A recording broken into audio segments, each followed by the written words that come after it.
Se précipitant hors du train, une fille se fit aider par un prince séduisant qui lui dit de passer devant. Une fois à l'extérieur, les deux filles rougirent et poussèrent un soupir. Dans le train, d'autres filles parlaient de la beauté de ces garçons princiers, le cœur battant, jusqu'à ce qu'elles remarquent que leur « prince » portait une jupe. Yoi Takaguchi recevait encore une déclaration d'amour à l'école.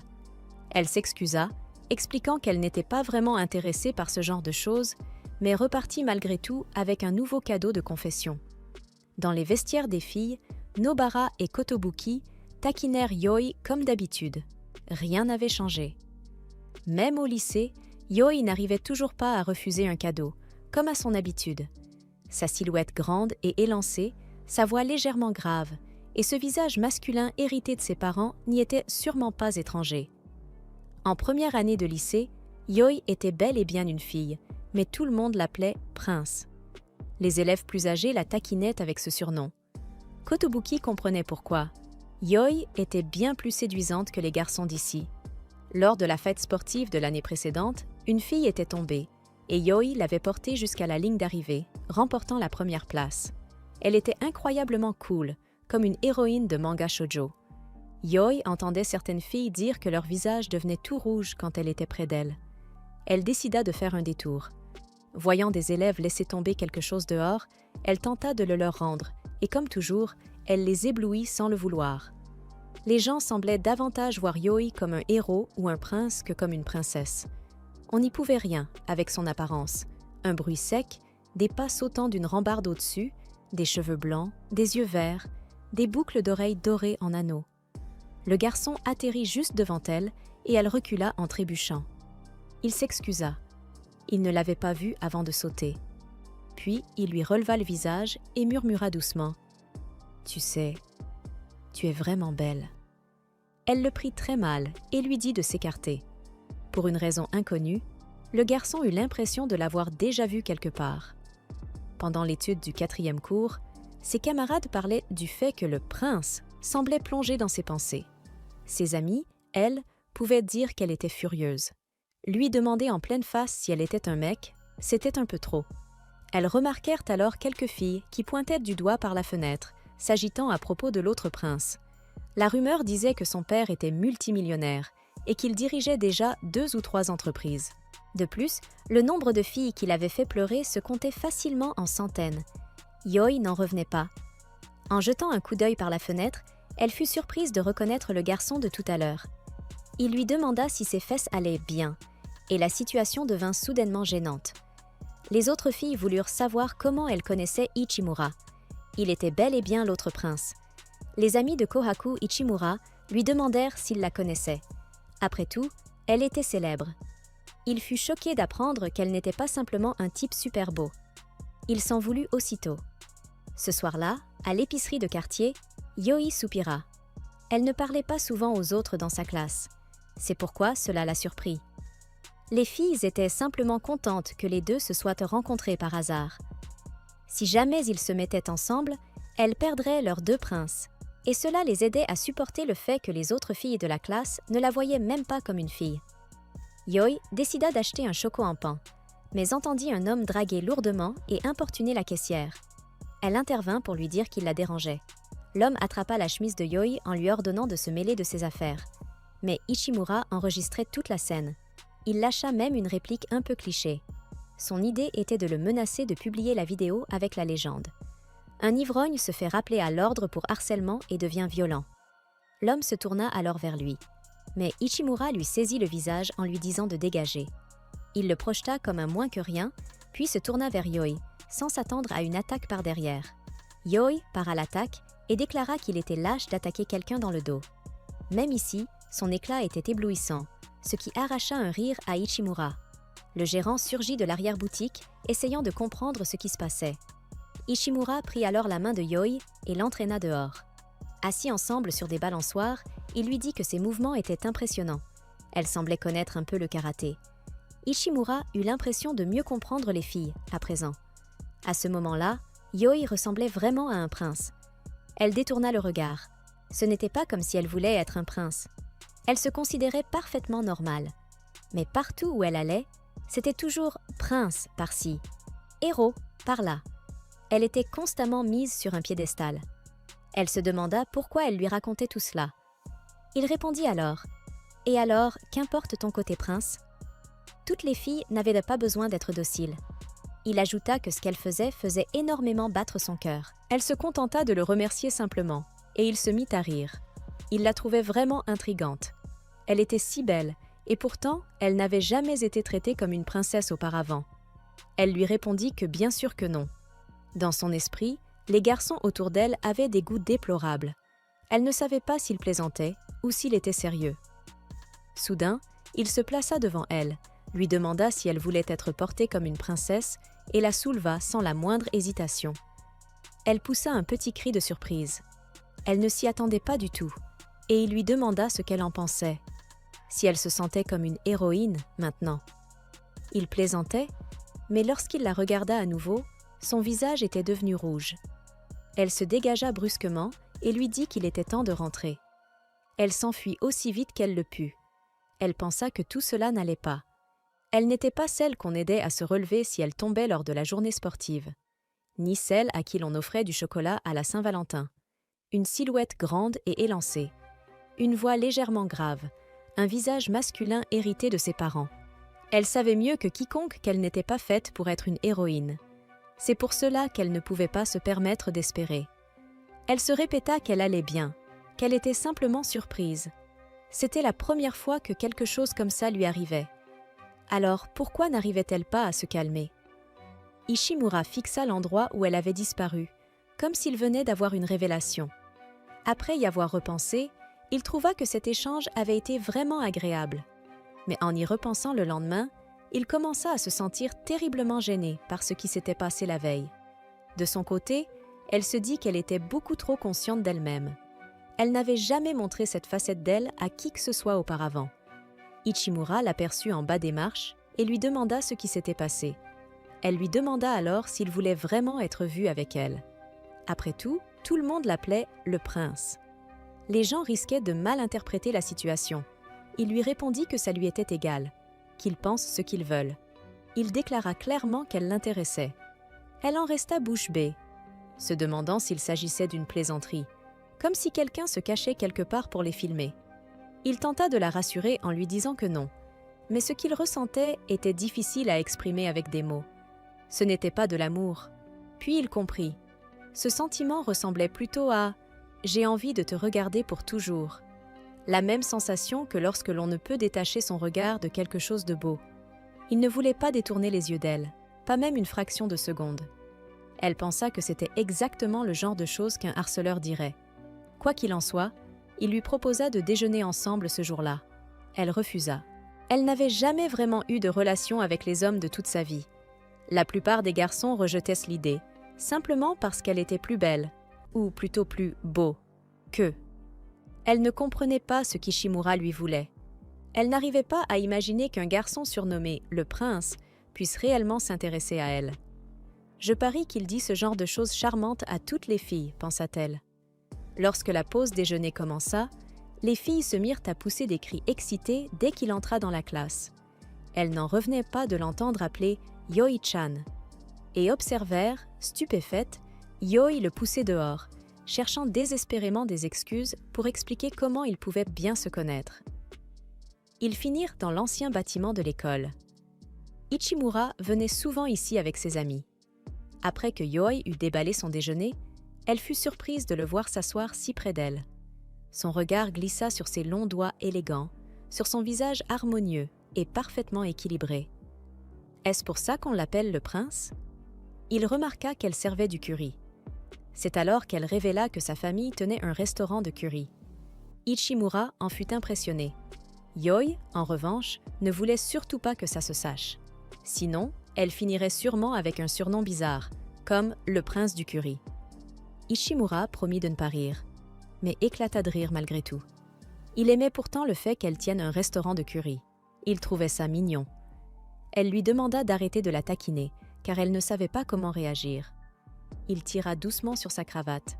Il adorait la voir s'agiter ainsi. C'était vraiment amusant. Il y avait quelque chose chez elle qui le maintenait constamment en haleine, lui donnant envie d'en voir plus. Quelle expression va-t-elle faire ensuite? Montre-m'en encore, murmura-t-il. Sentaro entra soudain dans l'ancienne salle de classe à la recherche d'Ishimura. Yoi se cacha aussitôt derrière les rideaux, probablement l'une des pires cachettes possibles. Sentaro mentionna alors qu'Ishimura avait prévu de sortir avec une fille mignonne nommée Kikukawa. Mais comme il l'avait laissée en vue, elle s'inquiétait, et c'était pour ça qu'il venait le chercher. En entendant cela, Yoi se mit en colère. Elle dit à Ishimura de ne plus jamais lui faire un coup pareil. Puis elle partit. Après tout, c'était un prince. Évidemment qu'il était populaire auprès de tout le monde. Elle savait bien qu'il traitait toutes les filles de mignonnes. Hors de question qu'elle se fasse avoir par des paroles aussi faciles. Alors qu'elle prenait les commandes au restaurant familial, certaines filles ont demandé à Yoa si elle était une fille. Elle pensait qu'on lui disait toujours qu'elle était belle, handsome. Parmi tous ceux qui l'avaient qualifiée de beau, Ishimura était le seul à l'avoir appelée mignonne, cute. Même s'il le disait probablement à tout le monde, c'était quand même une première pour elle. Se faire dire qu'elle était mignonne par un garçon, elle pensait qu'elle n'entendrait jamais ces mots à son sujet. Et comme le destin le voulait, Ishimaru et Sentaro entrèrent dans le restaurant. Elle se demanda pourquoi il était là. La suivait-il vraiment? Cependant, Ishimaru était venu pour lui rendre son flacon de nourriture. Puisqu'il était déjà là, il décida de commander un peu de curry. Yoi supposa qu'il racontait à tout le monde le restaurant de curry de sa famille. Mais Sentaro avait déjà deviné cela en voyant le logo sur son flacon. Apparemment, c'était un grand fan de curry. Le père de Yoa demanda en plaisantant lequel d'entre eux était son petit ami. Les seuls hommes avec qui il l'avait vu parler étaient lui et leurs clients. Il fut donc soulagé de l'avoir réellement discuté avec des garçons de son âge. Elle remarqua qu'Ishimaru semblait vraiment apprécier son repas en le mangeant. Puis, elle se surprit à le regarder encore une fois. Quand ils eurent fini de manger, Sentaro paya la nourriture et rentra chez lui. Pendant ce temps, Ichimaru somnolait à table. Il était tellement repu. Il demanda alors à Yoi à quelle heure elle finissait le travail, car il voulait la raccompagner chez elle. Mais elle ne pouvait pas simplement quitter le travail comme ça. Cependant, son père, étant le meilleur wingman, lui permit de pointer sa sortie pour la journée. Elle devait juste être rentrée avant 9 heures. En marchant ensemble, Yoi demanda à Ishimaru comment s'était passée sa sortie. Il lui répondit qu'il l'avait déclinée sans raison particulière, et il trouvait plus important de lui rendre son flacon. Elle répliqua qu'il aurait pu le lui rendre à n'importe quel autre moment. Elle lui fit comprendre que ce n'était pas bien de rompre une promesse faite à une femme pour une chose pareille. Il ricana, pensant qu'elle était toujours aussi royale, comme un prince. Il s'excusa correctement pour ce qui s'était passé pendant le déjeuner ce jour-là. Elle n'était pas en colère, simplement gênée, mais elle ne savait pas comment le dire correctement avec des mots. Soudain, une pluie torrentielle se mit à tomber du ciel. Ils coururent jusqu'à la maison d'Ishimaru, où il lui donna des vêtements pour se changer. C'était beaucoup trop pratique. Elle demanda exactement ce qu'était cette maison, et il répondit que son grand-père était président d'une entreprise. Pourtant, Yoi pensait qu'il n'avait pas ce genre de prestance. Lorsqu'ils déjeunèrent, il se contenta d'un simple petit pain.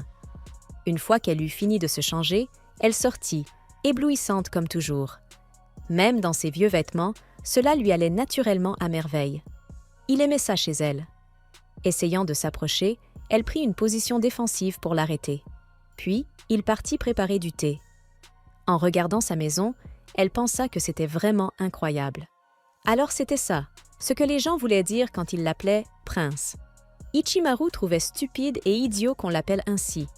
Juste parce que sa famille était riche, il n'aimait pas l'attention non désirée que cela entraînait. C'est pour cela qu'à l'école, il essayait de rester discret. Le seigneur qu'il avait refusé aujourd'hui était exactement ce type. Toute la promesse avait été décidée pour lui par elle. Voyant la réalité des choses, Yoi s'excusa de l'avoir réprimandé sans connaître toute la situation. Il était lui aussi désolé, pensant qu'il la mettait déjà dans une situation compliquée.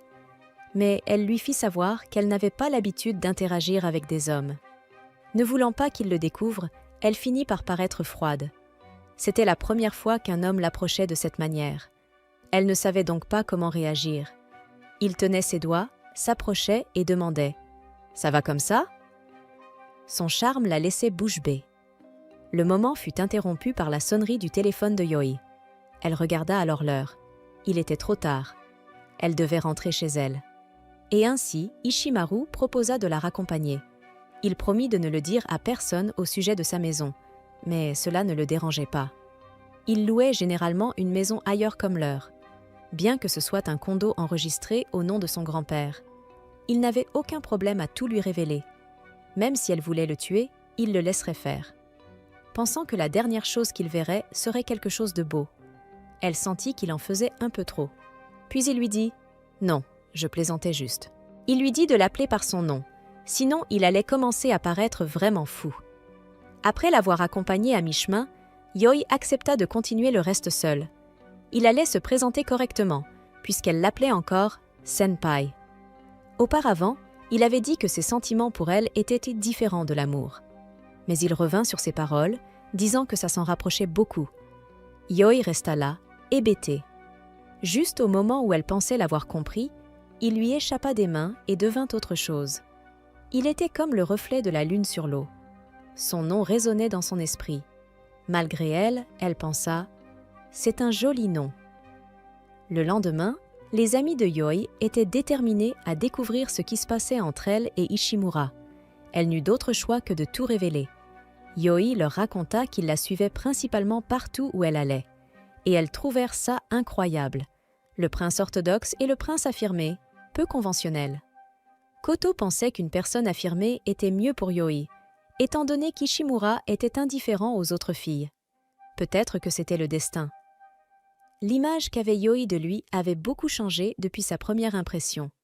Elle commençait à comprendre qu'il n'était pas si mauvais. Pourtant, dire que c'était le destin semblait un peu prématuré. De plus, elle n'était pas sûre de son sérieux. Pendant qu'Ishimura allait chercher une boisson, quelques filles l'abordèrent, parlant du fait qu'il avait ignoré Kikukawa. Mais elle ne s'intéressait pas vraiment à ça. Elle voyait seulement une occasion de lui demander de sortir avec elle. Mais il refusa. Alors, elles essayèrent de se moquer de lui pour son intérêt envers Yoi, qui ressemblait à un garçon au premier regard. Il répliqua en leur faisant comprendre qu'elles étaient plutôt laides. Mais il pensait qu'il ne faisait que dire la vérité. Shun demanda pourquoi il s'intéressait autant à Yoi, et Sentaro était également curieux de savoir. Elle était totalement différente des filles avec qui il sortait habituellement. D'un autre côté, Ichimaru se demandait pourquoi les autres filles ne s'intéressaient pas à elle.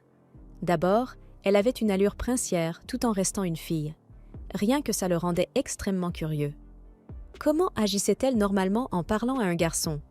Ou à quoi cela ressemblerait-il si elle enlevait ses vêtements? Shun dut l'arrêter avant qu'il ne parte dans son monologue et lui dit « Allez mec, là c'est juste toi qui es en chaleur ». Ichimaru décida de sécher les cours. Il ne comprenait pas comment personne d'autre n'était curieux à propos de Yoi. Pour quelqu'un d'aussi belle, n'importe qui s'arrêterait et la regarderait, c'était sûr. Il se demandait en quoi le désir d'en savoir plus était impur. N'était-ce pas naturel? Frissonnante, Yoi se dirigea vers l'infirmerie. Elle avait eu un léger début de fièvre depuis ce matin, probablement parce qu'elle s'était fait tremper sous la pluie. Elle vit Ishimaru et claqua la porte. Elle n'avait vraiment pas envie de s'occuper de lui pour l'instant, mais la fièvre l'empêchait de maintenir la porte fermée. Il lui donna un verre d'eau, lui disant qu'elle n'avait pas besoin d'être une princesse devant lui. Pourtant, elle ne voulait pas qu'il s'inquiète pour elle. Il alla chercher un professeur, tandis qu'elle alla s'allonger un peu. Peu après, il vint s'allonger à côté d'elle, n'ayant trouvé personne d'autre.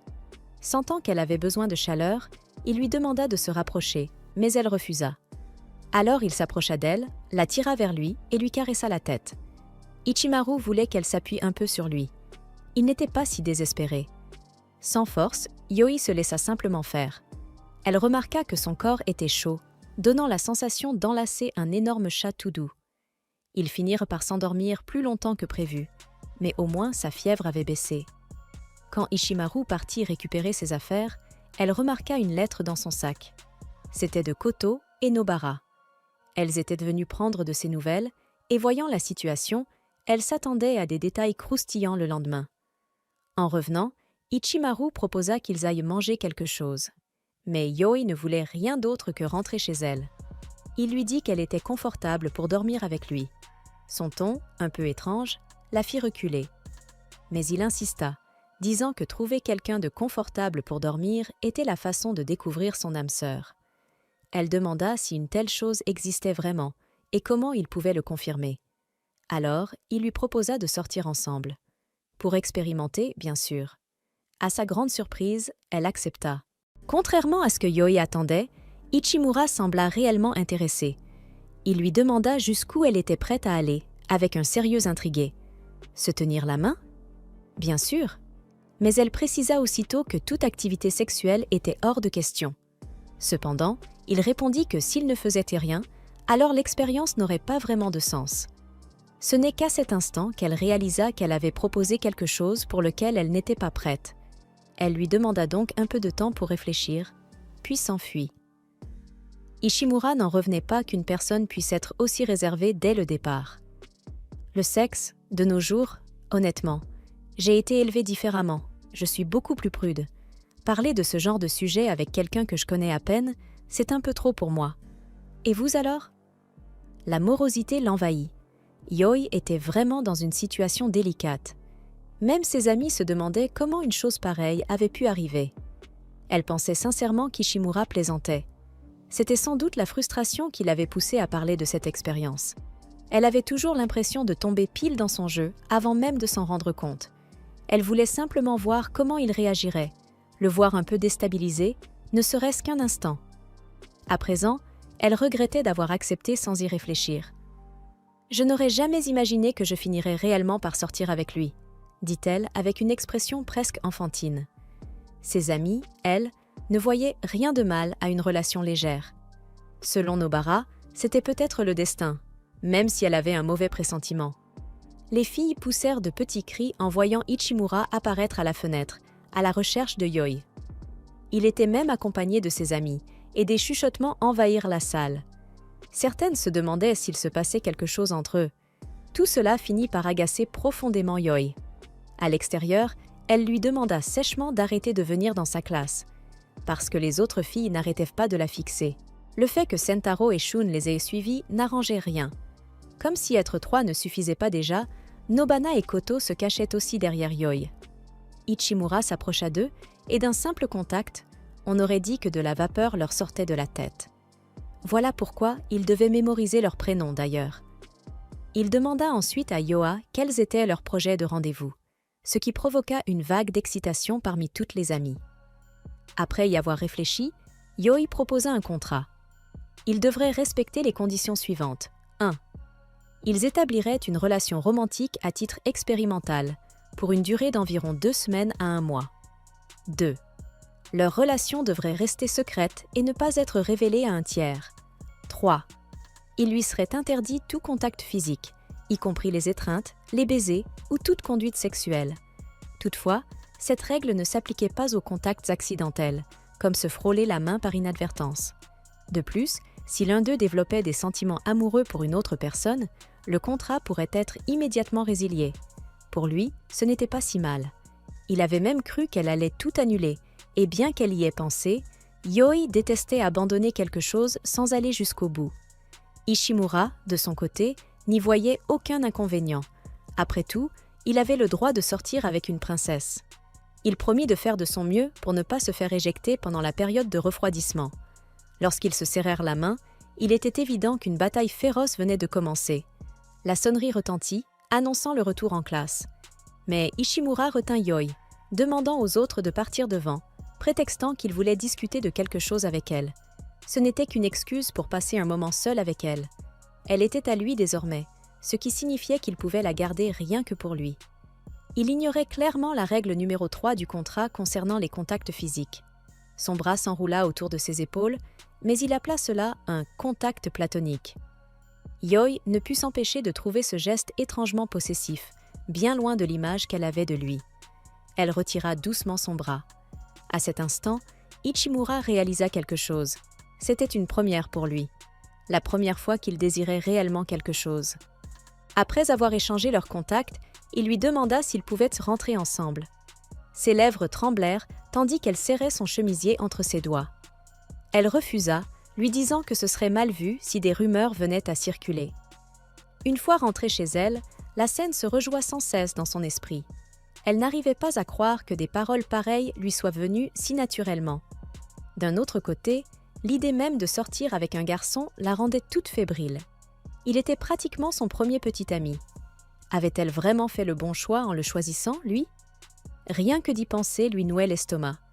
Elle décida de lui envoyer un message. C'était la première fois qu'elle écrivait à un garçon. Voici le message qu'elle envoya. « Bonsoir, c'est la première fois que je vous écris. C'est Takaguchi. Après avoir un peu réfléchi à ce dont nous avons parlé aujourd'hui, j'aimerais vous proposer ceci. Que diriez-vous d'un rendez-vous samedi ou dimanche prochain ?» Ichimura fut pris de court. Le lendemain, la beauté de Yoi attirait tous les regards à l'arrêt de bus. Il n'avait jamais vu quelqu'un d'aussi beau et élégant. Elle était arrivée 30 minutes plus tôt que prévu, et elle se demandait si ce n'était pas déplacé de lui avoir proposé un rendez-vous. N'était-elle pas trop empressée? Mais c'était la seule manière de savoir s'ils étaient compatibles. Plus encore, ce qui la troublait le plus, c'était la réponse détachée d'Ichimura. Elle s'attendait à ce qu'il soit plus direct. Puis Ichimura apparut, vêtu de façon décontractée. Lorsqu'il s'approcha d'elle, son cœur se mit à battre la chamade. Il lui demanda pourquoi elle portait son uniforme pour un rendez-vous, et elle répondit qu'elle avait quelque chose à faire à l'école avant de venir. Mais en réalité, elle n'avait simplement pas réussi à choisir quoi porter. Comme il n'avait prévu aucun endroit précis à visiter, Ichimura proposa d'aller regarder des vêtements. Il voulait vraiment la voir dans toutes sortes de tenues. Même avec des vêtements neufs, la beauté éclatante de Yoa laissa la vendeuse sans voix. De la même façon, la tenue d'Ichimura mettait parfaitement en valeur son allure, à tel point que cela la fit rougir. Elle n'arrivait même plus à le regarder en face. Lorsqu'elle se retourna, il lui retira soudainement ses lunettes. Les portant, il montra à quel point ils allaient bien ensemble, puis s'excusa d'avoir touché son épaule. Habituellement, les filles essaient des vêtements plus mignons, mais là, la tenue de Yoi ne ressemblait pas vraiment à ce qu'on porterait pour un rendez-vous. Et cette épaule qu'il avait effleurée semblait étrangement tendue, sans qu'elle sache pourquoi. En sortant, ils remirent leurs vêtements habituels sans rien acheter. Son attention fut attirée par une confiserie toute proche. Ichimura commençait déjà à avoir faim, alors ils décidèrent d'y jeter un coup d'œil. Après avoir acheté quelques douceurs, ils s'assirent pour manger ensemble. Dès la première bouchée, la douceur les fit s'illuminer. Elle adorait la texture lisse de la pâte de haricots rouges dans le daifuku. Ichimura, en revanche, ne percevait pas vraiment la différence entre une pâte granuleuse et une pâte lisse, mais elle lui expliqua qu'elles étaient totalement différentes. La version granuleuse n'était pas mauvaise, mais lorsqu'elle mangeait du mochi ou des pâtisseries similaires, elle se sentait un peu déçue si ce n'était pas la version lisse. Pour elle, la texture et la sensation en bouche étaient complètement différentes. Yoi était une véritable amatrice de sucreries en tout genre. Ichimura trouva amusant qu'elle ne se rende même pas compte à quel point elle aimait le sucre, et son large sourire la captiva. Elle remarqua à quel point les coins de sa bouche se relevaient harmonieusement. Quand il souriait, il paraissait si gentil, comme une personne totalement différente, et elle eut l'impression d'apprendre quelque chose sur lui pour la première fois. Avec le temps qu'il leur restait, ils se rendirent dans un parc d'attractions. Ichimura aimait particulièrement ces lieux la nuit, juste avant la fermeture. Il trouvait cela beau, mais légèrement mélancolique. Il aimait aussi les feux d'artifice en hiver. Yoi comprenait ce sentiment, tout comme elle aimait manger des glaces en hiver elle aussi. Ichimura rit en voyant à quel point elle adorait les sucreries, et lui dit que souvent, nous sommes ceux qui se connaissent le moins. Aujourd'hui, Yoi trouva qu'il ressemblait moins à un senpai et davantage à Kohaku Ichimura. Elle lui demanda s'il avait l'habitude d'aller à des rendez-vous comme celui-ci.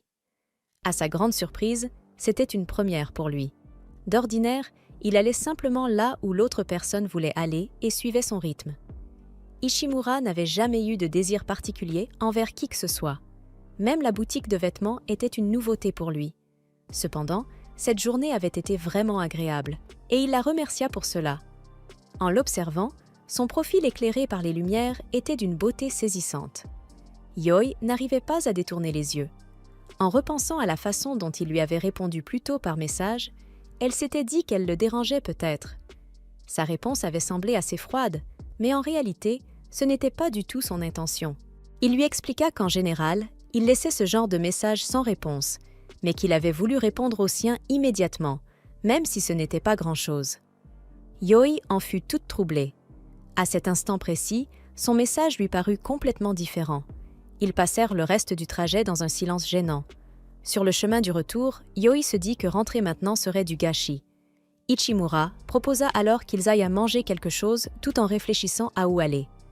Ils entendirent des garçons parler d'un restaurant de gyozas et décidèrent de les suivre. Soudain, Yoi reçut un message sur son téléphone. Le restaurant manquait de personnel et avait besoin qu'elle vienne travailler. Malheureusement, ils allaient devoir écourter la soirée. Ichimura l'accompagna jusqu'au restaurant et alors qu'elle l'invitait à manger, le père de Yoi sortit. Il la taquina, soupçonnant qu'ils sortaient ensemble. Yoi n'arrivait même pas à le nier. Avant qu'Ichimura ne confirme immédiatement, son père lui demanda ce qu'il aimait chez elle, ce qui la mit extrêmement mal à l'aise. Ichimura répondit que c'était son apparence. Puisqu'ils sortaient ensemble, il avait le droit de la regarder autant qu'il le voulait. Agacé par ces paroles, Yoi lui dit au revoir et claqua la porte. Quand elle raconta toute l'histoire à ses amies, celles-ci éclatèrent de rire. Elle s'était amusée et ses mots avaient tout gâché en un instant. Elles furent choquées d'apprendre que Yoi s'amusait réellement avec Ichimura. Butant sur ces mots, elle ne pouvait pourtant pas le nier, mais elle ne savait pas si c'était de l'amour ou non. Sur le chemin de la classe, une main se tendit et la tira à l'intérieur d'une salle. C'était Ichimura. Il lui demanda pourquoi elle l'ignorait, se demandant s'il l'avait encore contrariée. Elle évoqua le fait qu'il avait parlé de leur relation à son père. Et puis, il était possible qu'ils ne sortent même pas réellement ensemble. Elle lui expliqua qu'en amour, on ne pouvait pas se mettre en couple à moins qu'au moins l'un des deux n'éprouve des sentiments. Tout ce qu'il lui disait, c'était « Je veux te regarder pour toujours » ou « Montre-moi quel genre de visage tu feras ensuite ». Elle lui demanda alors si cela pouvait vraiment être de l'amour.